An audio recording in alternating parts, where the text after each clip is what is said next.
warahmatullahi wabarakatuh. Baiklah, saya Islam Minapohan akan menjelaskan bagian materi yang pertama, yaitu perkembangan kognitif. Perkembangan kognitif out merupakan kemampuan cara berpikir anak dalam memahami lingkungan sekitar sehingga pengetahuan anak bertambah. Kemampuan berpikir anak dapat mengeksplorasikan dirinya sendiri, orang lain, hewan dan tumbuhan, serta berbagai benda yang ada di sekitarnya, sehingga mereka dapat memperoleh berbagai pengetahuan. Adapun faktor-faktor yang mempengaruhi perkembangan kognitif out, yang pertama itu faktor hereditas, yaitu semenjak dalam kandungan anak telah memiliki sifat-sifat yang menentukan daya kerja intelektualnya. Yang kedua, faktor lingkungan, yaitu dari keluarga, sekolah, dan masyarakat. Baik, selanjutnya saya akan menjelaskan tentang gangguan perkembangan kognitif anak usia dini. Nah, gangguan pertumbuhan dan perkembangan yang sering ditemukan menurut Departemen Kesehatan pada tahun 2007 ialah sebagai berikut. Pertama, autisme. Nah, autisme ialah gangguan perkembangan kognitif anak yang mana gangguan keterlambatan pada bidang kognitif, bahasa, dan juga interaksi sosial.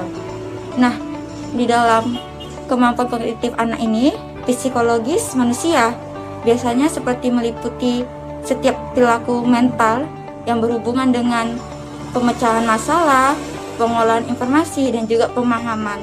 Di dalam kemampuan kognitif anak usia dini, anak dapat mengenal benda, warna, dan juga ide lainnya.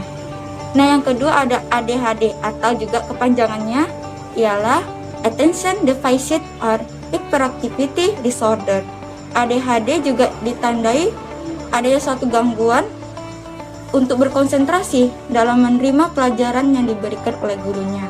Nah, dalam hal ini, adapun perilaku yang tampak pada gangguan ADHD ialah seperti kecenderungan sering ceroboh dan juga sulit mengerjakan tugas sekolah dan rumah, dan juga kesulitan untuk menyimak.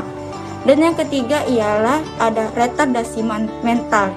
Nah, ini adanya suatu gangguan yang ditandai dengan rendahnya intelijensi, yaitu kurang dari 70 IQ-nya. Hal ini dapat menyebabkan anak kesulitan untuk belajar dan juga beradaptasi di masyarakat. Mungkin itu saja. Selanjutnya akan dijelaskan oleh Saudari Hafizah. Assalamualaikum warahmatullahi wabarakatuh. Saya Hafizah Herdini akan melanjutkan penjelasan, yaitu bagian deteksi perkembangan kognitif anak usia dini. Pemantauan perkembangan anak serta deteksi dini keterlambatan perkembangan kognitif maupun aspek perkembangan lainnya dapat dilakukan menggunakan alat deteksi dini tumbuh kembang anak atau DDTK dengan mengadaptasi grafik pemantauan bergambar dari Muncefer Functional Switch Close Diagnostic agar mudah digunakan oleh orang tua di rumah, guru di PAUD, dan kader kesehatan di posyandu. Nah, yang terakhir, implementasi dan stimulus kegiatan deteksi dan stimulasi perkembangan kognitif anak di pendidikan anak usia dini atau RA. Nah, dapat diimplementasikan dengan mendengarkan musik, dapat mempengaruhi IQ dan EQ. Bacaan Al-Quran, lebih dari itu. Penanganan ADHD menggunakan pendekatan kognitif perilaku.